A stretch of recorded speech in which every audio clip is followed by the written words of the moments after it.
आपले पालकमंत्री चंद्रशेखरजी बावनकुळे, नागपूर महानगराचे अध्यक्ष सुधाकरराव कोहळे, सन्माननीय खासदार विकासजी महात्मे, सन्माननीय खासदार अजय भोसले, सन्माननीय आमदार सुधाकरराव देशमुख, कृष्णाजी खोपडे, अनिलजी बोंडे, अनिलजी सोले, गिरीशजी व्यास, मिलिंदजी माने, विकासजी कुंभारे, सन्माननीय महापौर प्रवीणजी दटके, उपमहापौर सतीशजी होले, सत्तापक्ष नेते दयाशंकरजी तिवारी, सुभाषजी पारधी, विश्वासजी पाठक, त्याचप्रमाणे बंधुभाऊ राऊत, संदीपजी जोशी, भोजराजी गुंबे, जयप्रकाशजी गुप्ता, अर्चनाताई ढेहनकर, या ठिकाणी मंचावर उपस्थित सर्व मान्यवर अतिथी, समोर बसलेले सर्व पदाधिकारी आणि उपस्थित सर्व भगिनी बंधूंनो, खरं म्हणजे मी नागपूर महानगराचे अतिशय मनपूर्वक आभार मानतो की आज 1 तासापूर्वीच मला मुख्यमंत्री बनून 2 वर्ष पूर्ण झाले. साधारणपणे 2 वर्षापूर्वी याच दिवशी 4:30 ते 5 वाजेच्या दरम्यान मी शपथ घेतली होती आणि आज ही 2 वर्षाची पूर्ती झाल्यानंतर नागपूरमध्ये आपल्या सर्वांसोबत या ठिकाणी संवाद साधता येतोय, ही खरोखर आनंदाची गोष्ट आहे. खरं म्हणजे काल मला अचानक सुधाकररावांचा फोन आला आणि ते असं म्हणाले की तुम्ही उद्या येताय आणि उद्या 2 वर्षे पूर्ण होत आहे, तर आमची इच्छा आहे की एक कार्यक्रम आम्ही करू इच्छितो आणि त्याला तुम्ही उपस्थित राहावं. आणि मी पहिल्याच दिवशी सांगितलं होतं की वर्षपूर्ती काही सेलिब्रेशन नसतं. सेलिब्रेशन हे ज्यावेळी खूप काही आपण एखादा अचीव करतो त्यावेळी सेलिब्रेशन करायचं असतं. आज तर आपली सुरुवात झाली आहे, 2 वर्ष केवळ आपल्याला झालेली आहे आणि म्हणून मी सांगितलं सेलिब्रेशन नाही तर कम्युनिकेशन झालं पाहिजे. आपण काय केलं आहे हे जनतेपर्यंत पोहोचलं पाहिजे आणि त्या निमित्तानेच कुठलाही कार्यक्रम घ्यायचा असेल तर तो स्वागत सत्काराच्या ऐवजी हा कार्यक्रम कम्युनिकेशनचा, लोकांपर्यंत आपण केलेला कार्य पोचवण्याचा कार्यक्रम झाला पाहिजे. आणि हा एक चांगला कार्यक्रम या ठिकाणी आपण आयोजित केला, त्याबद्दल मी खरोखर आपले आभार मानतो. आज दुसरी आनंदाची गोष्ट आहे की नीती आयोगाने आत्ताच आपला एक रिपोर्ट प्रकाशित केला आणि त्या रिपोर्टमध्ये जे ॲग्री बिझनेसचा इंडेक्स आहे, त्या ॲग्री बिझनेस इंडेक्समध्ये म्हणजे जे शेती पण अशा प्रकारचा जो भाग आहे याच्यामध्ये देशाचा जो इंडेक्स त्यांनी तयार केला त्यात महाराष्ट्राला त्यांनी पहिला क्रमांक दिला आणि 81% मार्क हे ॲग्री बिझनेसमध्ये माननीय नितीनजी या ठिकाणी आपल्यामध्ये आलेले आहेत. आपण त्यांचं जोरदार टाळ्यांनी स्वागत करू.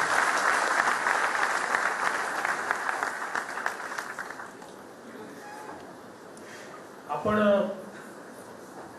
आज विशेषतः जे रिफॉर्म्स शेतीच्या संदर्भातले केले आणि शेतीला आपण ज्या प्रकारे शेतमालाला भाव मिळाला पाहिजे या दृष्टीनं फळं भाजीपाला असतील या आपण नियमनातून मुक्त केल्या, मोठ्या प्रमाणात ॲग्री प्रोसेसिंग केलं आणि त्या माध्यमातून शेतकऱ्याला फायदा झाला आणि आज त्याच्यावर शिक्कामोर्तब हे नीती आयोगाने केलं आहे आणि आपल्याला पहिल्या क्रमांकाचं राज्य म्हणून आजच त्याच्या रिपोर्टमध्ये त्यांनी आपल्याला स्थान दिलेलं आहे. त्यासोबत दुसरी आनंदाची गोष्ट अशी आहे की आपल्याला माहिती आहे मागच्या वर्षी ईज ऑफ डुईंग बिझनेस याच्यामध्ये आपल्याला केवळ 49% मार्क मिळाले होते आणि आता यावेळी आपण जी सगळी मेहनत केली आणि आपल्याला मागच्याच एस्पायरिंग लीडर असं स्टेटस त्यांनी दिलं होतं. यावर्षी आपण जी सगळी मेहनत केली त्या मेहनतीमुळे आपल्याला 49 वरून थेट 92% उडी घेता आली आणि आता लीडर स्टेटमध्ये आपला समावेश केला. 10 राज्यांना लीडरचा दर्जा दिला आहे. त्या 10 लीडर राज्यांमध्ये आज महाराष्ट्राचा समावेश हा नीती आयोगाने केला आणि मला असं वाटतं की ही देखील एक आपल्याकरता अत्यंत आनंदाची गोष्ट आहे. ही गोष्ट वेगळी आहे की आम्ही थोडेसे त्यात निराश आहोत कारण 7 मुद्दे आमचे नीती आयोगाने ग्राह्य मानले नाही. जे आमचं मत आहे ते ग्राह्य मानायला पाहिजे होते आणि ते 7 मुद्दे जर ग्राह्य मानले असते तर आम्ही पहिल्या क्रमांकावर गेलो असतो कारण आम्ही 98-99% पोहोचलो असतो.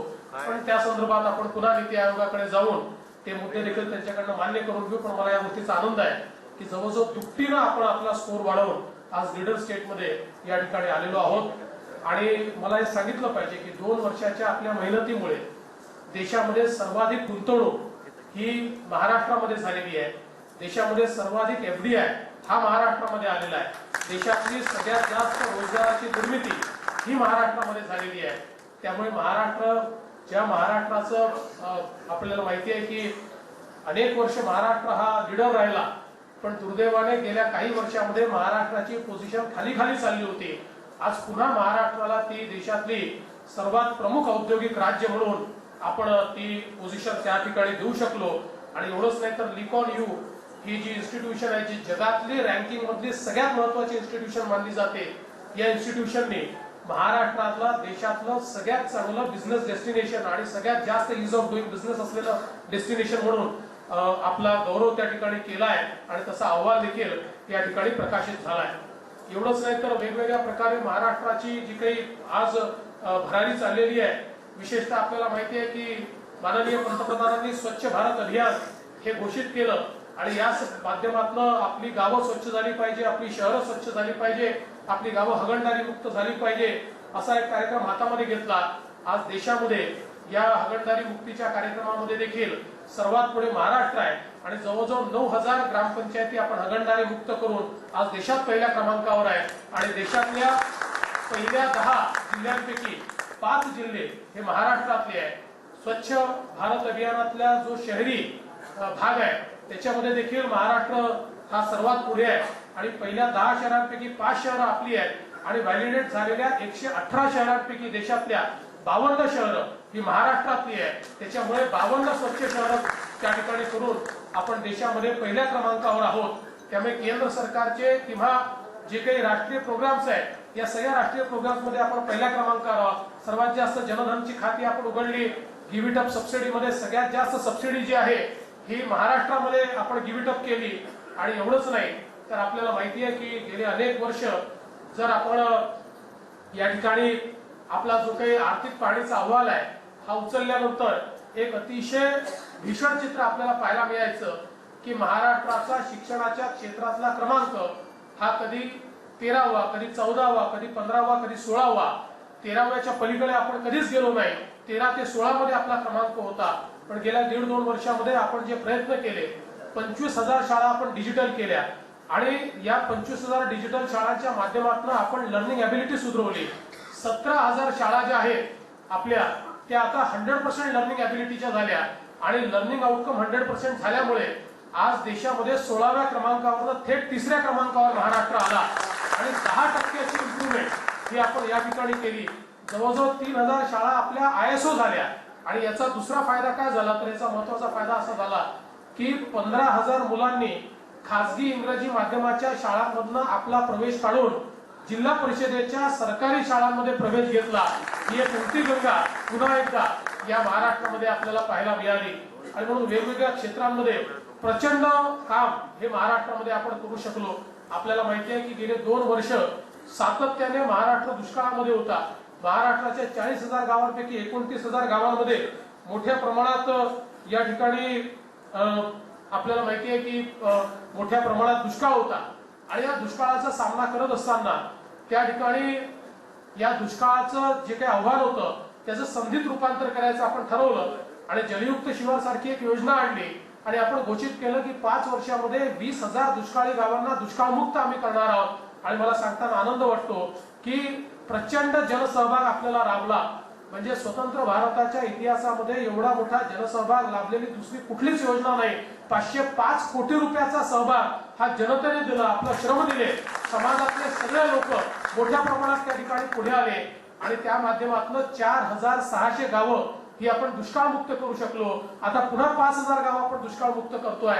आणि मला विश्वास आहे की या ठिकाणी ज्यावेळी आपण आपले 5 वर्ष पूर्ण करू त्यावेळी 20,000 गावं दुष्काळमुक्त झाली असतील. आणि महाराष्ट्र हा दुष्काळमुक्त राज्य म्हणून आपल्याला त्या ठिकाणी प्रस्थापित करता येईल. आणि त्याचा परिणाम असा आहे की आज ज्यावेळेस आपण बघितलं की आज ऍव्हरेज पेक्षा जास्त पाऊस आला, पण तो ऍव्हरेज पेक्षा जास्त पाऊस आलेला असताना देखील जवळजवळ 30 दिवस पावसाने पूर्ण दडी मारली होती. त्यामुळे शेतीवर मोठा ताण आला होता.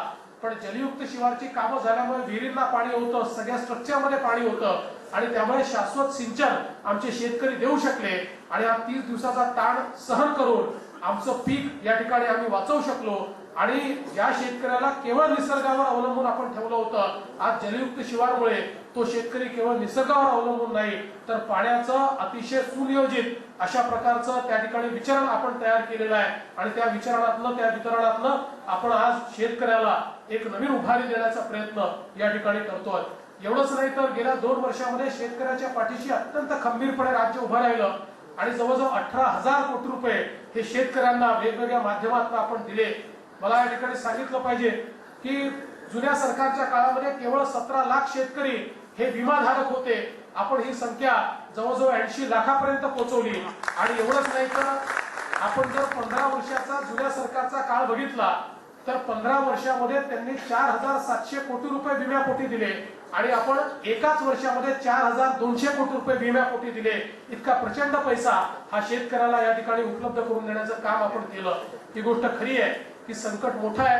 अजूनही आपल्या शेतीच्या क्षेत्रामध्ये खूप गोष्टी करण्याची आवश्यकता आहे.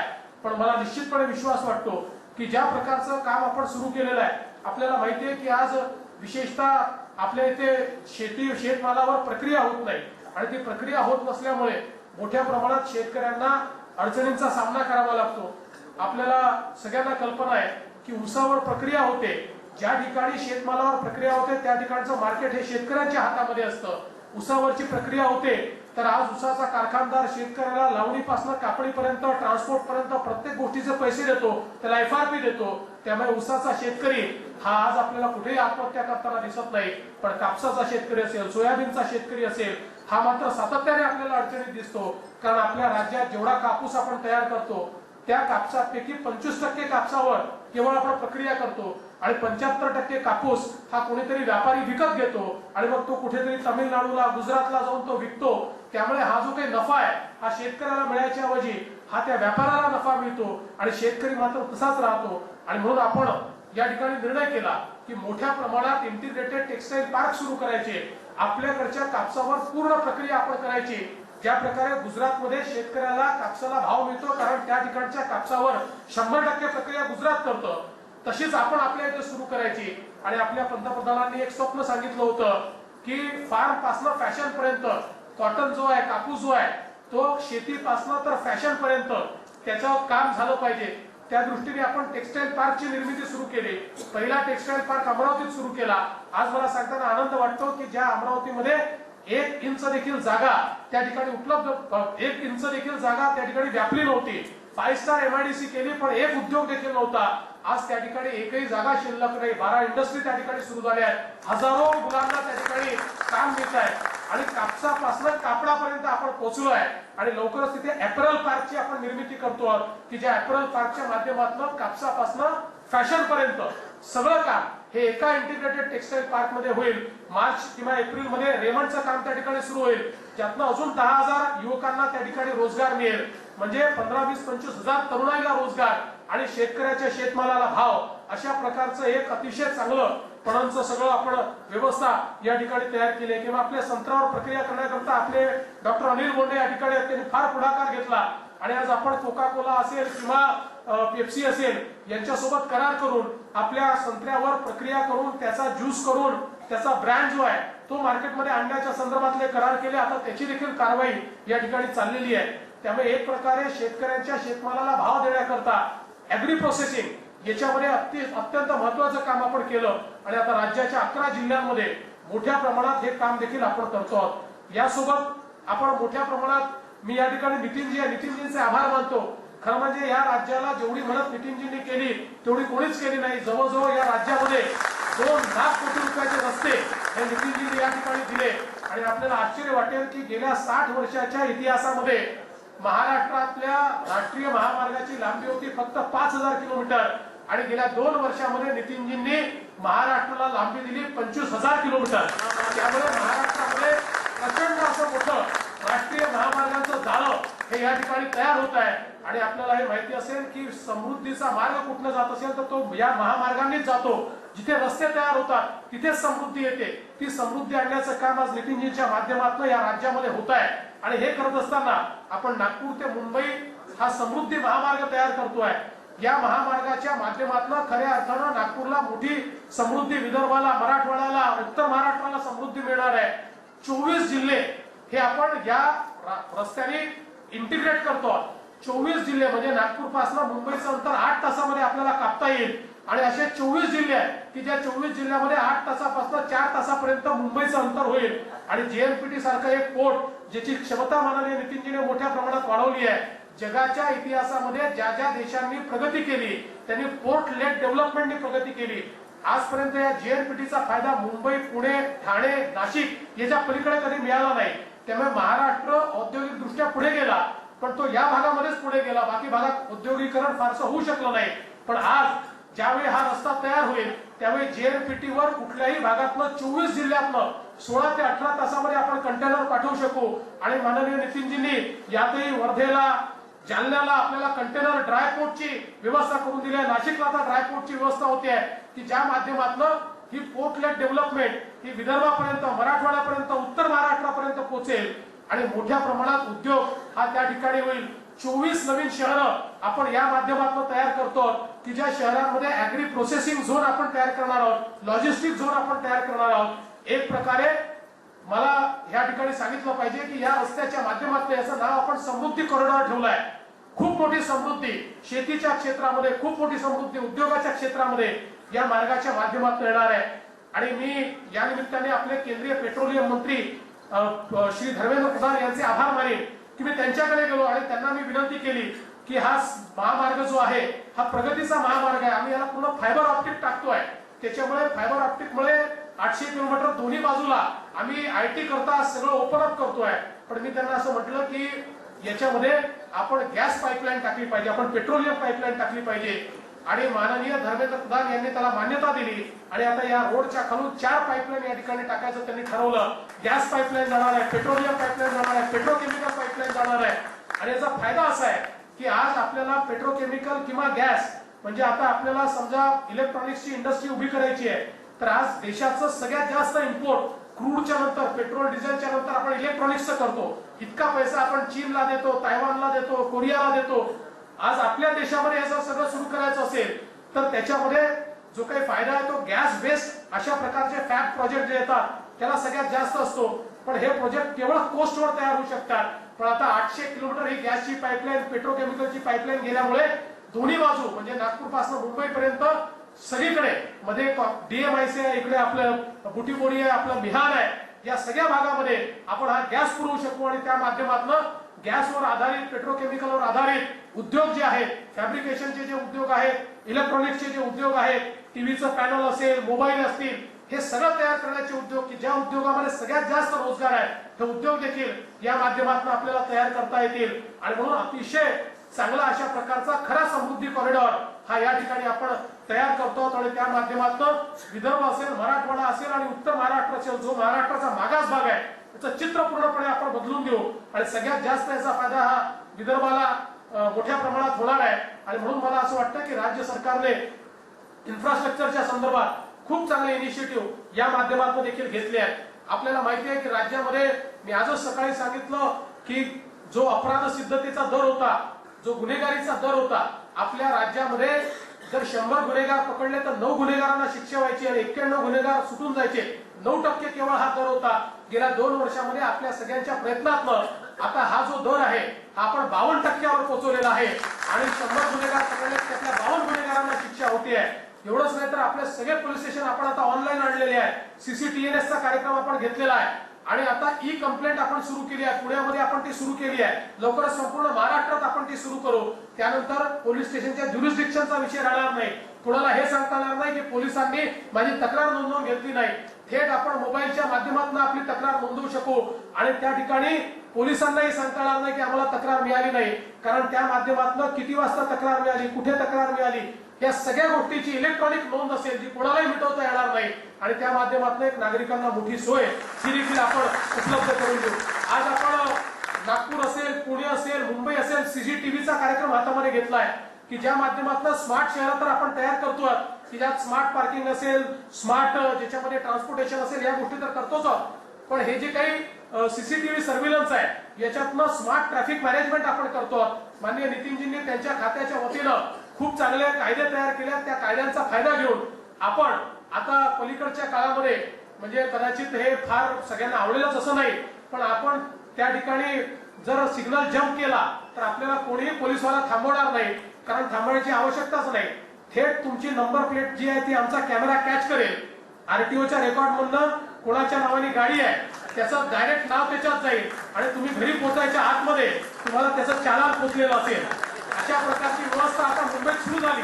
15,000 चालान आम्ही देऊन टाकले आणि या माध्यमातून ट्रॅफिक मॅनेजमेंट जे आहे हे स्मार्ट ट्रॅफिक मॅनेजमेंट हे आपण करतो आहोत. यातलं जे काही सर्व्हिलन्स आहे हा सर्व्हिलन्स आपण वाढवतो आहोत. आणि एवढंच नाही तर नागपूर शहर वायफाय होत आहे, मुंबई शहर वायफाय होत आहे, पुणे शहर वायफाय होत आहे. हळूहळू औरंगाबाद, नाशिक या सगळ्या शहरांमध्ये कमांड अँड कंट्रोल सिस्टीम आणि वायफायची व्यवस्था करून एक आयटीचा बॅकबोन आपण तयार करतोय, ज्याच्या आधारावर सिटीजन सेंट्रिक सर्व्हिसेस आपण देणार आहोत. आपल्याला या ठिकाणी सांगितलं पाहिजे की राज्यामध्ये आपण कायदा आणला, ज्या कायद्याने आपण सर्वांना अधिकार दिला राईट टू सर्व्हिस. आणि आता 370 सगळ्या सेवा या आपल्या ऑनलाईन आलेल्या आहेत. मी आज आपल्याला सांगू शकतो की या 370 सेवांकरता कुठल्याही सरकारच्या ऑफिसमध्ये आपल्याला जायची गरज नाही. आपण आपल्या सरकारचा ऍप हा मोबाईलवर या ठिकाणी डाउनलोड केला की त्या ऍपच्या माध्यमातून या सगळ्या सेवा आपल्याला उपलब्ध होतात. म्हणजे आज ऑफिसमध्ये जाऊन झटके खाणं हा विषयच बंद झालेला आहे. एखाद्या व्यक्तीने ठरवलं की मला माझ्या घरी बसून या 370 सेवा प्राप्त करून घ्यायच्या आहेत, तर त्या सगळ्या सेवा तो त्याच्या घरी बसून प्राप्त करून घेऊ शकतो. आणि या माध्यमातून राईट टू सर्व्हिस ऍक्ट मध्ये लाखो आपण या ठिकाणी सेवा दिल्या. आणि मला सांगितलं पाहिजे की राईट टू सर्व्हिस ऍक्टच्या अंतर्गत आपला जो परफॉर्मन्स आहे तो 99% आहे. म्हणजे 99% लोकांना वेळेमध्ये आपण त्या ठिकाणी त्या सगळ्या सेवा देऊ शकलो. आणि ही जी काही लालफितशाही आहे या लालफितशाहीला लगाम लावण्याचा प्रयत्न आपण करतो. त्या माध्यमातून मोठ्या प्रमाणात कार्य आपलं चाललेलं आहे. भविष्य काळात देखील अनेक अशा प्रकारच्या योजना या आपण करणार आहोत. पण केवळ स्मार्ट शहर आपण तयार करत नाही आहोत, आपण स्मार्ट गावं देखील तयार करतो. आपण ही जी फायबर ऑप्टिक आहे, आपल्याला माहिती आहे की आपला नागपूर जिल्हा हा देशातला पहिला स्मार्ट जिल्हा झालेला आहे. इथल्या 777 ग्रामपंचायतीपर्यंत आपण फायबर ऑप्टिकची कनेक्टिव्हिटी पोहोचवलेली आहे. आणि त्या माध्यमातून स्मार्ट ग्रामपंचायत, स्मार्ट त्या ठिकाणी दवाखाने, स्मार्ट शाळा. मला परवाच आठवतं की सिस्को जी जगातली सगळ्यात मोठी कंपनी आहे त्या कंपनीचे सीईओ आले होते आणि त्यांचा एक कार्यक्रम आम्ही घेतला. आणि त्या कार्यक्रमामध्ये ताज हॉटेलमधनं सिस्कोच्या सीईओने थेट फॅक्टरीच्या जिल्हा परिषदेतल्या शाळातल्या मुलींशी संवाद साधला. ही कनेक्टिव्हिटी पोहोचल्याचा एवढा फायदा आहे की त्या माध्यमातून त्या मुलींचं इतकं त्या ठिकाणी ज्ञान वाढलेलं आहे की त्यांनी त्या सिस्कोच्या सीईओला प्रश्न विचारला. आणि त्याच दिवशी आपण मुंबईची देखील एक शाळा जोडली होती. आणि मला सांगताना आनंद वाटतो की मुंबईच्या शाळेतल्या मुलांची लर्निंग ॲबिलिटी आणि फॅक्टरीतल्या शाळेतल्या मुलांची लर्निंग ॲबिलिटी याच्यात कुठलाच फरक राहिला नव्हता. तर या डिजिटल कनेक्टिव्हिटीमुळे इतका परिणाम होतो. आपल्याला माहिती आहे की 20व्या शतकामध्ये अटल बिहारी वाजपेयीजी सांगायचे की प्रत्येक गावाला रस्ता पोहोचला पाहिजे. माननीय नितीनजींनी त्यावेळेस ग्राम सडक योजना ही अटलजींना तयार करून दिली आणि आपण प्रत्येक गावामध्ये रस्ता पोहोचवला. रस्ता पोहोचला की त्या ठिकाणी शिक्षण पोहोचतं, आरोग्य पोहोचतं. रस्ता पोहोचला की गावातल्या वस्तू या शहरापर्यंत येतात आणि त्या माध्यमातून शहराचा विकास होतो, गावाचा विकास होतो. पण 21व्या शतकामध्ये माननीय मोदीजींनी सांगितलं की आता केवळ आपल्याला रस्त्याचा हायवे पोहोचवून चालणार नाही, आपल्याला कम्युनिकेशनचा हायवे पोहोचवावा लागेल, आपल्याला डिजिटल हायवे पोहोचवावा लागेल, डिजिटल रस्ता त्या ठिकाणी पोहोचवावा लागेल. आणि डिजिटल रस्ता पोहोचल्याबरोबर ज्याप्रमाणे शहर आणि ग्रामीण हा भेद संपून गेला, जे शहराच्या शाळांमध्ये तेच ग्रामीणच्या शाळांमध्ये आज उपलब्ध व्हायला लागलं. आणि त्या माध्यमातून 25,000 शाळा डिजिटल झाल्या. आणि त्याच कार्यक्रमामध्ये आम्ही दाखवलं की जे हॉस्पिटलमध्ये डॉक्टर बसले आणि फॅक्टरीतल्या प्राथमिक आरोग्य केंद्रामधल्या पेशंटला त्यांनी त्या ठिकाणून तपासलं. म्हणजे हे डिजिटल क्रांती पोचल्याबरोबर आपले गावातले दवाखाने ज्याच्यामध्ये डॉक्टर जायला तयार नाही ते शहरातल्या कुठल्याही दवाखान्याशी थेट जोडता येतात. तो त्याला जे यंत्र लावलं असतं हा डॉक्टर स्टेटोस्कोप इथे लावतो जे हॉस्पिटलमध्ये मुंबईला आणि त्याच्या हृदयाचे ठोके त्याला इथे ऐकू येतात. अशा प्रकारची ही कनेक्टिव्हिटी आहे की ज्या माध्यमातून पूर्णपणे सगळ्या प्रकारचं त्याचं इन्व्हेस्टिगेशन हे त्या ठिकाणी करता येतं. आणि त्या इन्व्हेस्टिगेशनच्या माध्यमातून त्याला काय इंटरव्हेन्शन हवं आहे हे इंटरव्हेन्शन आपण देऊ शकतो. आज अरिसाल सारखं एक आदिवासी भागातलं ज्याला आपण कुपोषणाचं कॅपिटल म्हटलं त्याला आपण जोडलं. आणि आज अरिसालच्या माध्यमातून आपण टर्शरी केअर युनिटला ते जोडलेलं आणि त्या माध्यमातून मोठी क्रांती होते. एवढंच नाही तर या माध्यमातून आपण ही जी कनेक्टिव्हिटी यातनं एक ई मार्केट तयार करतो, ऍग्रिकल्चर मार्केट तयार करतो की ज्या माध्यमातून शेतकऱ्यांना संपूर्ण देशातलं मार्केट हे आपल्या मोबाईलवर किंवा तिथल्या एका किऑस्कवर अवेलेबल होतं आणि त्या माध्यमातून आपला माल कुठल्या मंडीमध्ये विकायचा आहे, तो किती मंडीत किती भावात आपण विकला पाहिजे आपल्या गावात बसून शेतकरी ठरवू शकतो. आणि कनेक्टिव्हिटी असल्यामुळे ऍग्रिगेटर त्याची फिजिकल डिलिव्हरी करतात. त्यामुळे ही कनेक्टिव्हिटी शेतीच्या क्षेत्रामध्ये सेन्सर बेस्ड अशा प्रकारचे इंटरव्हेन्शन आपण आणतो की ज्या माध्यमातून शेतकऱ्यांना मोठ्या प्रमाणात आपण हवामानाचा अंदाज किंवा त्यांच्या भूमीमध्ये किती त्या ठिकाणी मॉइश्चर आहे त्याचा अंदाज किंवा कीड लागली तर काय केलं पाहिजे याचा अंदाज, या सगळ्या गोष्टी रिअल टाइम मध्ये आपण प्रत्येक ग्रामपंचायतीमध्ये लिहू शकू इतकी मोठी ही कनेक्टिव्हिटी आपण तयार करतोय. नागपूर जिल्हा कनेक्ट झालाय आणि डिसेंबर 2018 पर्यंत महाराष्ट्रातल्या सगळ्या 29,000 ग्रामपंचायतीपर्यंत आम्ही कनेक्टिव्हिटी घेऊन जाऊ आणि महाराष्ट्रातलं प्रत्येक गाव हे स्मार्ट विलेज असेल आणि त्या ठिकाणी पूर्ण कनेक्टिव्हिटी पोहोचली असेल अशा प्रकारचा पूर्ण कार्यक्रम हा या ठिकाणी आपण केलेला आहे. एवढंच नाही तर आपल्याला या ठिकाणी सांगितलं पाहिजे की इतक्या मोठ्या प्रमाणात आपण आज इन्फ्रास्ट्रक्चरची कामं करतो ज्याच्यामध्ये नागपूरची मेट्रो असेल, पुण्याची मेट्रो असेल, मुंबईची मेट्रो असेल.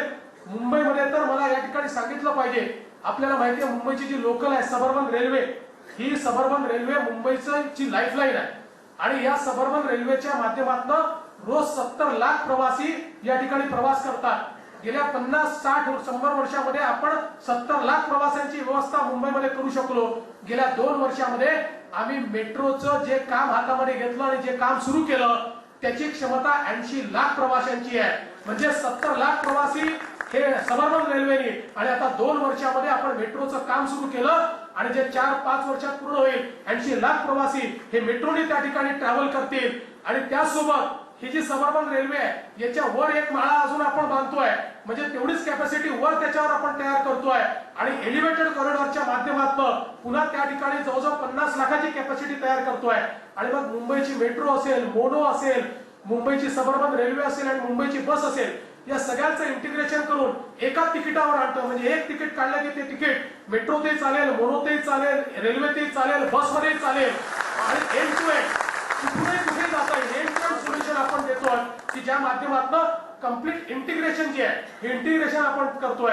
किंवा मुंबई आणि नवी मुंबई यांना जोडणारा जो ट्रान्स हार्बर लिंक आहे गेली 20 वर्ष त्याचं संकल्पचित्र छापलं जात होतं, कधी ती झाली नाही.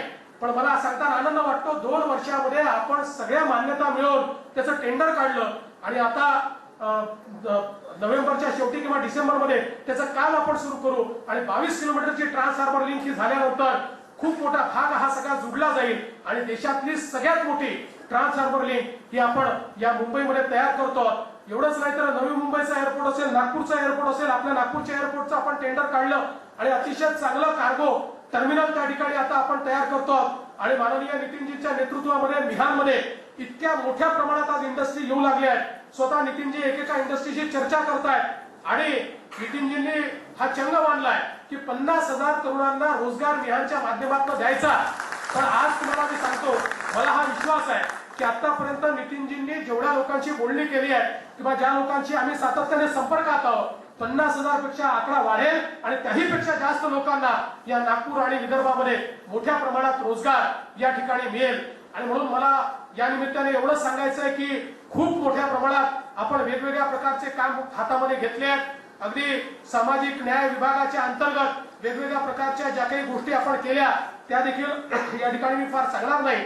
पण एक मला निश्चितपणे सांगितलं पाहिजे की आदिवासी विद्यार्थ्यांकरता अतिशय चांगली योजना आपण या ठिकाणी आणली की ज्या योजनेच्या अंतर्गत आदिवासी विद्यार्थी हे केवळ आश्रमशाळांमध्ये शिकत होते.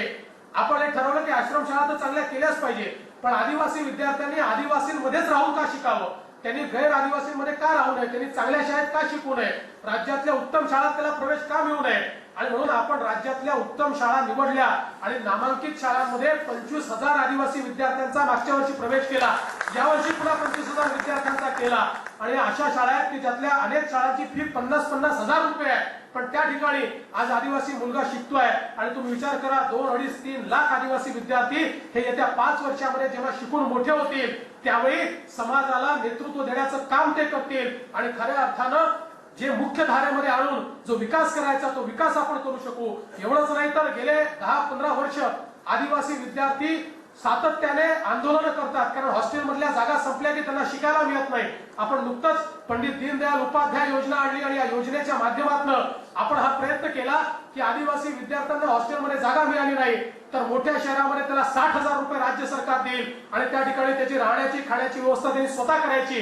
त्याकरता 60,000 रुपये मोठ्या शहरात आणि 40,000 रुपये लहान शहरामध्ये त्याला देण्याचं काम राज्य सरकारच्या वतीनं केलं गेलं आणि 20,000 विद्यार्थ्यांना आता याचा फायदा मिळतोय. ओबीसीची नॉन क्रिमिलियरची उत्पन्न मर्यादा ही आपण 6 लाखावर केली आणि ईबीसीची मर्यादा देखील आपण 6 लाखावर नेली. त्यामुळे आता उच्च शिक्षणामध्ये कुठल्याही समाजाचा, कुठल्याही जातीचा, कुठल्याही धर्माचा जो मुलगा असेल आता त्याला चिंता करण्याचं कारण नाही. आपल्या महाराष्ट्रामध्ये आपण शिक्षणाचं पूर्ण खासगीकरण केलं. सरकारच्या कॉलेजेसमध्ये 30,000 जागा आणि खासगी कॉलेजेसमध्ये 3 लाख जागा. या 3 लाख जागांवर प्रवेश घेणाऱ्यांना फार महागडी फी द्यावी लागते आणि त्यामुळे अनेक लोक पैसा नाही म्हणून शिकू शकत नव्हते. पण या सगळ्या लोकांना आता आपण दिलासा दिलाय. ओबीसी, ईबीसी, एससी, एसटी अशा सगळ्या लोकांना त्या ठिकाणी दिलासा देऊन सगळ्यांची फी ही राज्य सरकारच्या वतीनं भरण्याचा निर्णय आपण घेतला. राजर्षी शाहू महाराज योजना असेल किंवा पंजाबराव देशमुख जी योजना आपण केली, ज्या योजनेच्या अंतर्गत जो आमचा गरीब शेतकरी आहे त्याच्या पोराला ऍडमिशन मिळाली. ऍडमिशन मिळाल्यानंतर तो शिकायला जरी लागला तरी शहरामध्ये तो राहील कुठे हा त्याच्यासमोर प्रश्न होता आणि म्हणून मोठ्या शहरामध्ये त्याच्या राहण्याकरता 30,000 रुपये सरकार देत आहे, लहान शहरामध्ये त्याच्या राहण्याकरता 20,000 रुपये सरकार देत आहे. त्यामुळे आमची जी तरुणाई आहे जी शिक्षणापासून पैसा नाही म्हणून वंचित होत होती या संपूर्ण तरुणाईला आज मोठ्या प्रमाणात त्या ठिकाणी आधार देण्याचं काम हे राज्य सरकारच्या वतीनं केलं आहे. आपण महात्मा फुले जनारोग्य योजना आणतो आणि गरीब माणसाकरता मोफत उपचार 1200 जे उपचार आहेत, 1200 वेगवेगळे आजार आहेत. हे 1200 आजार राज्यातल्या 800 पेक्षा जास्त हॉस्पिटलमध्ये मोफत त्या 1200 जे काही आजार आहेत त्याच्यावर उपचार हे आपल्या नागरिकांना मिळाले पाहिजेत. अशा प्रकारची महात्मा फुले जनारोग्य योजना ही राज्य सरकार पुढच्या महिन्यापासून सुरू करत आहे आणि त्या माध्यमातून हा उपचारांचा जो आपला खर्च आहे तो देखील राज्य सरकार करत आहे. खरं म्हणजे मलाही जायचं आहे, नितीनजींनाही जायचं आहे, नितीनजींचं भाषण आपल्याला ऐकायचं आहे. मी जर सांगत राहिलो तर अख्खी रात्र निघून जाईल एवढं काम 2 वर्षामध्ये आपण केलेलं आहे. आणि मी आपल्याला विश्वासानं सांगतो, नागपूर असो, मुंबई असो, महाराष्ट्रातला कुठलाही भाग असो, ग्रामीण असो, शहर असो, प्रत्येक भागामध्ये या सरकारनं पथदर्शी कामगिरी करायचा प्रयत्न केला आहे. आव्हानं मोठी आहे, खूप मोठी मजल मारायची आहे. अजून शेतकऱ्यांचे प्रश्न आहेत, समाजाचे प्रश्न आहेत, हे आपल्याला सोडवायचे आहेत. पण मला विश्वास आहे की तुमचा सगळ्यांचा आशीर्वाद मिळेल आणि आज केंद्रामधलं सरकार माननीय मोदीजी असतील, नितीनजींसारखा एक व्यक्ती जो केंद्रात बसून आमच्या पाठीशी खंबीरपणे उभा आहे, त्यामुळे मला विश्वास आहे ही सगळी आव्हानं निश्चितपणे आपण पार पाडू आणि महाराष्ट्र हा देशातला नंबर 1चं राज्य असेल हे चित्र आपण तयार करून दाखवू हा विश्वास या निमित्ताने व्यक्त करतो. आणि बावनकुळे जी या ठिकाणी आहेत त्यांच्या ऊर्जा विभागाने देखील अत्यंत चांगलं काम केलं आहे. 1 मिनिटात ते देखील सांगितलं पाहिजे. सगळ्यात महत्वाचं म्हणजे विदर्भाकरता 3 रुपयांनी विजेचे दर कमी करण्याचं काम बावनकुळेंनी केलं. अनेक वर्ष आपण मागणी करत होतो की विदर्भात वीज तयार होते आणि इथली वीज महाग आहे त्यामुळे उद्योग येत नाही. 3 रुपयांनी विजेचे भाव विदर्भाकरता कमी केले आणि 2010 सालापासून विदर्भातल्या शेतकऱ्याला त्या ठिकाणी विजेचा पंप मिळत नव्हता. बावनकुळेंनी 2010 पासून 2015 पर्यंतचे सगळे पंप एका वर्षात देऊन टाकले. एकेका जिल्ह्यामध्ये 10,000 शेतकऱ्यांना पंप हे त्या ठिकाणी दिले आणि त्या माध्यमातून उत्तम काम हे त्या क्षेत्रात देखील झालंय. मला विश्वास आहे आपल्या सगळ्यांचा आशीर्वाद, आपल्या सगळ्यांची साथ ही निश्चितपणे आपल्याला मिळेल आणि माझी आपल्याला कार्यकर्ते म्हणून विनंती आहे, हे सगळं काम आपल्या सरकारचं आहे. हे सगळं काम तुम्ही पोहोचवलं तर जनतेपर्यंत पोहोचेल, त्याशिवाय हे पोहोचणार नाही. आणि म्हणून नो सेलिब्रेशन ओनली कम्युनिकेशन, कम्युनिकेशनच्या माध्यमातून प्रत्येक व्यक्तीने शेवटच्या व्यक्तीपर्यंत जाऊन हे सगळं या ठिकाणी पोहोचवलं पाहिजे. मला अजून एक गोष्टीचा मोह होतो त्यामुळे सांगून देतो. अल्पसंख्याक समाजाच्या संदर्भात एकीकडे राजर्षी शाहू महाराज योजना तर आपण लागू केलीच, पण मला या ठिकाणी सांगितलं पाहिजे की आपण अल्पसंख्याक समाजाकरता इंजिनिअरिंग कॉलेज सुरू केलं. आपण त्यांच्याकरता जवळजवळ 6 ठिकाणी हॉस्टेल सुरू केले आणि शिक्षणाच्या क्षेत्रामध्ये साधारणपणे जे अनुदान आहे ते मागच्या काँग्रेस राष्ट्रवादी सरकारपेक्षा 4 पटीने आपण वाढवलं. त्याचबरोबर आपण अल्पसंख्याक समाजाकरता वेगवेगळ्या ज्या काही योजना तयार केल्या त्या योजनांमध्ये जी शहरी योजना आहे जिकडे 30 कोटी मिळायचे तिथे 900 कोटी रुपये आपण देणं, 99 कोटी रुपये आपण देणं सुरू केलं. ज्या ठिकाणी शिक्षणाच्या क्षेत्रात 200 कोटी मिळत होते तिथे 900 कोटी रुपये देणं आपण सुरू केलं आणि त्या माध्यमातून समाजातला अल्पसंख्याक जो आहे हाही मुख्यधारेशी जोडला गेला पाहिजे याकरता देखील सरकारने उत्तम काम केलंय. मी पुन्हा एकदा आपल्याला विनंती करतो हे सगळं सरकारचं काम शेवटच्या माणसापर्यंत पोहोचवण्याचा प्रयत्न आपण करावा एवढीच आपल्या सगळ्यांना विनंती करतो आणि माझं बोलणं संपवतो. जय हिंद.